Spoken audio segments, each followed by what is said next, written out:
ये इंटीग्रेशन है 0 to π/4 dx upon x to the power 3x into root under 2 sin 2x। तो सबसे पहले आप इसे मान लो लेट i इक्वल टू, ठीक है। तो आप देखो आप ऐसे लिख सकते हैं इसको 0 to π/4 dx अपॉन ये x to the power 3x, और मैं इसके लिए 2 और यहाँ पे sin 2x के लिए लिख रहा हूँ 2 sin x into cos x, क्योंकि आप जानते हो sin 2 theta equal to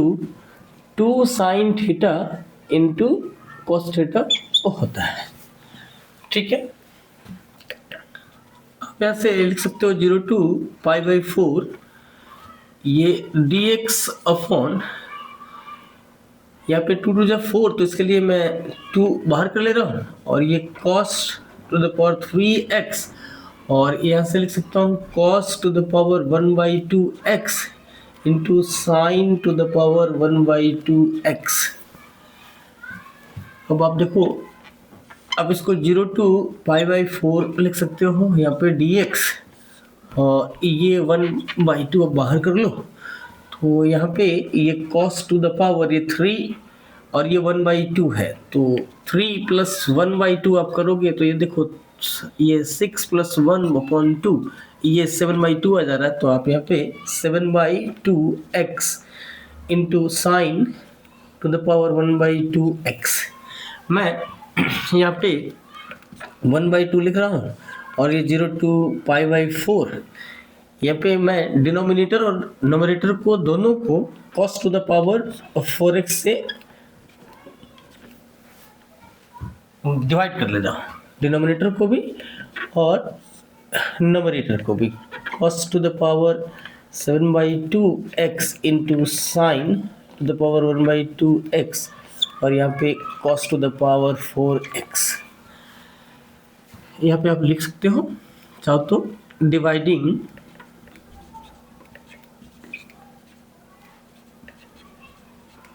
numerator and denominator by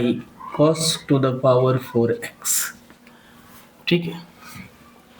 तो ये आप लिख सकते हो 1/2 0 to π/4,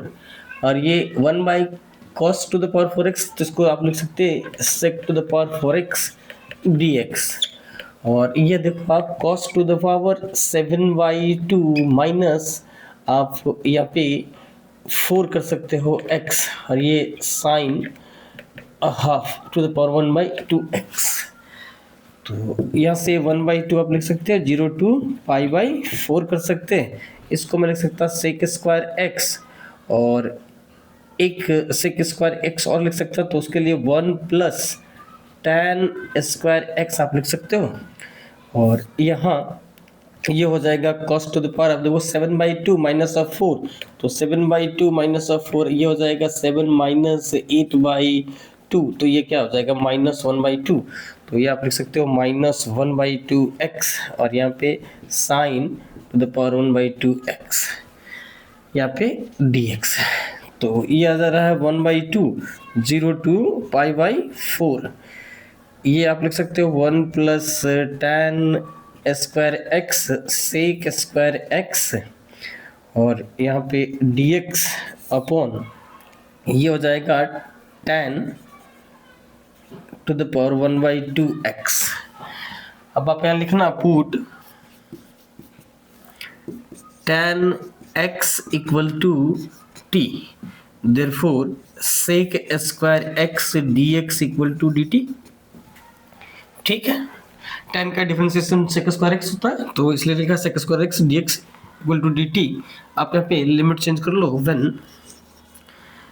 x equal to 0 then t equal to 0, when x equal to π/4 then t equal to 1 आ रहा है, tan π/4 1 होता है। तो आप यहाँ से ऐसे यहाँ से देखो आपका इंटीग्रेशन क्या आ जा रहा है वहाँ पे, देयरफॉर I इक्वल टू ये 1/2 आपकी लोअर लिमिट क्या हो गई 0 हो गई है और अपर लिमिट क्या हो गई 1 हो गई, ठीक है। और यहाँ देखो आप ये क्या है sec स्क्वायर x dx, तो इसके लिए मैं पुट कर सकता हूँ dt,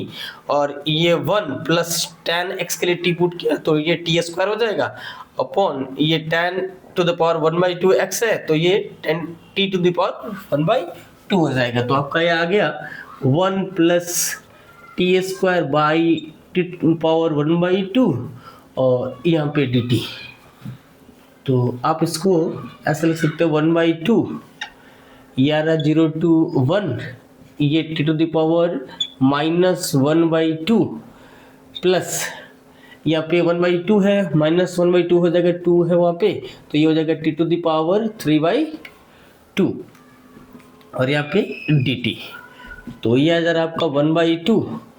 और इसकी इंटीग्रेशन हो जाएगी 2 टी टू द पावर 1/2 और प्लस आप इसका करोगे तो ये आएगा 3/2 है तो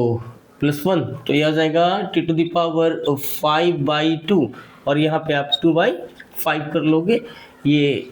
लोअर लिमिट 0 और अपर लिमिट 1 आ जाएगा। आप यहाँ से 2 बाहर कर सकते हो तो ये 2/2 हो जाएगा, यहाँ पे T to the power 1/2 plus 1/5 T to the power 5/2, ये लोअर लिमिट 0 अपर लिमिट 1, तो ये 2 से 2 कैंसिल हो रहा है। यहाँ देखो आप एक बार अपर लिमिट रखोगे तो ये क्या हो जाएगा 1 to the power 1/2 plus 1/5 1 to the power 5/2 और लोअर लिमिट में यहाँ पे टी का पावर ये 0 है तो ये 0 और माइनस ये भी 0 हो जाएगा तो ये आपका रहा है 1 प्लस 1/5 ये आ गया 5 प्लस 1/5 तो ये आपका रहा 6/5 और ये आपका आंसर हो जाएगा।